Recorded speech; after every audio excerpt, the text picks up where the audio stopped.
What up, guys? It's Bananaowns here, bringing you episode 8 of my Devil May Cry Let's Play. And in this episode, we're going to finish this mission here, reach the soda plant, and that's pretty much where we'll end. So this video is going to be a little bit longer than the last one, but hopefully just as entertaining, if the last one was considered entertaining. If it wasn't considered entertaining, hopefully it'll be better then. Just covering my tracks, guys.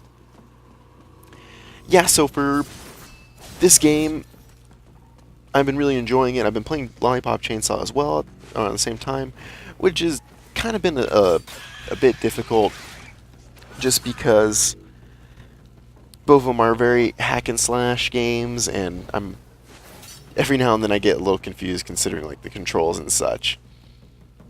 So that hasn't been too big of a problem yet, but just kind of been a little bit of an annoying issue. And of course, I think the combat in this game is way better than Lollipop Chainsaw, but I think Lollipop Chainsaw has a better sense of humor about it, and of course it's not meant to be taken seriously.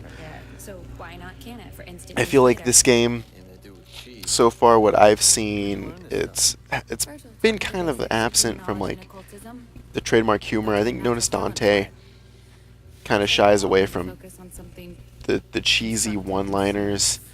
Like during combat, it's just must have been like "fuck you" or something like that, or some sort of like language, some sort of curse word, which doesn't really care. But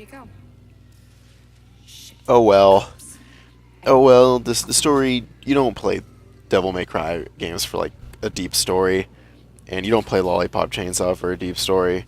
It's just, yeah, you don't.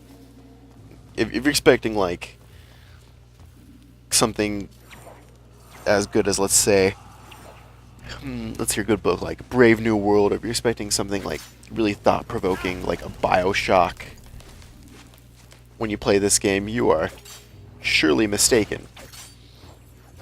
And I think expectations are way too high in that case. So more platforming here, gonna take out that other light. The other security camera. There we go. There we go. Get some more orbs here. Always can use some more orbs.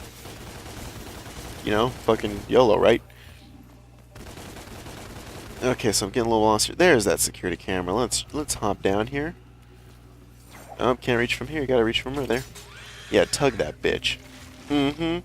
No, I really like this little cutscene right here. It's like the first-person view of Dante just beating the shit out of it.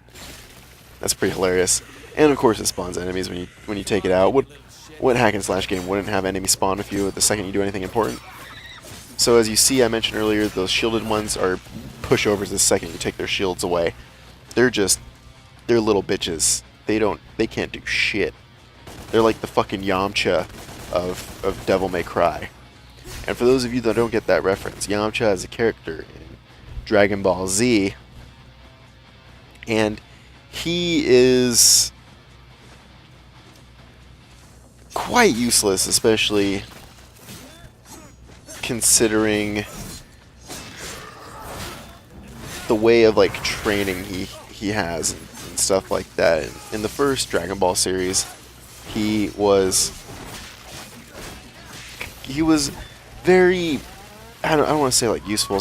Towards the end, in the beginning he was, not even the beginning, I would say until the very end of Dragon Ball, Yamcha was pretty useful, but as Dragon Ball Z went along, he got more and more useless, along with many of the other Z fighters, except for Tien. Tien's he's a beast. He holds off Cell, and he deserves it. He held off Cell. I think he gets a pass.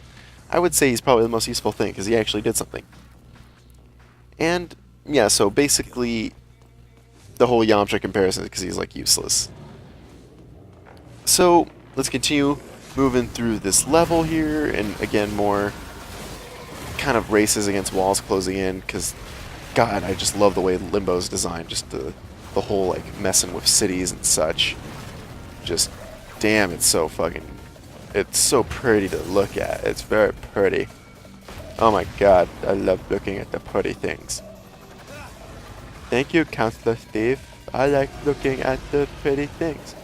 That was a South Park reference right there to the crippled summer camp episode, which is really offensive, but fucking funny as fuck. So yeah. So this church sequence is really interesting, actually. Great. You have like a very focused battle.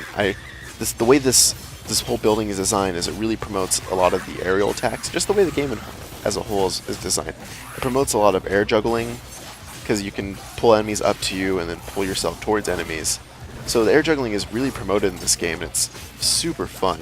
And this whole area right here is really meant for that because, you know, the high ceilings, the high vaulted ceilings and stuff really give you room to maneuver around, and it's a pretty large area. But of course there's the special enemies that only can be taken out using the scythe. And if you plan this right, they can freeze each other, which is absolutely hilarious, just because they're fucking dumbasses. Okay, so let's take out this. Man, these are fucking take a beating. And there's two of them. I still gotta take out the other one. There we go. Probably should have taken out one of these and then moved on the other ones in order to maintain a super high combo, but as you can tell, it's already good. Oh man, that chainsaw guy almost got me. Oh, dodge! Oh damn it, got hit. Ruined my combo. I wanted to keep a high combo. Oh well. It's not my day. Just not my day. So, goddamn, you gotta take out the shield, man. Come on, past Jeremy. What the fuck you doing? There we go. So you see, like, I didn't like touch the ground for like a significant amount of time right there. That's really cool, actually. You can stay up in the air like forever if you really want to, as long as you can keep attaching yourselves to flying enemies. God damn, these chainsaw guys just fuck me up. You know how to beat them. It's really easy to beat them, but I'm just really impatient sometimes. And of course, this level has to end. Apologies for the yawn right there. I'm pretty tired. And of course, this level has to end with a little miniature boss fight. It's kind of like the second boss fight of this game, basically, and it's just another powerful enemy, which of course you know, in true hack and slash fashion, these will be standard enemies from now on. Kind of sucks, but that's the nature of the game in the case of games like this. So oh well. So heavy attacks work really well on him, and your pistols keep a combo and you just dodge him and then hit him with your arbiter. It's actually really easy to fight this guy because he's really slow. You know, it's just a typical hack and slash thing. And of course, this whole thing ends with a platforming section, which is just stupid. So, oh well. Oh well. You know, it's just...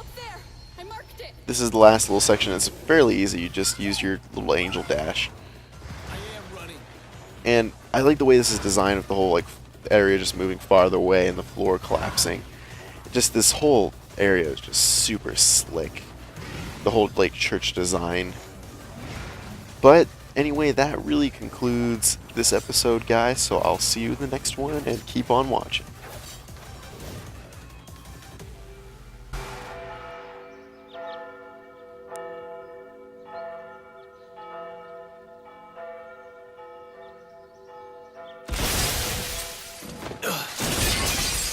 I just seem to drag on forever. Church.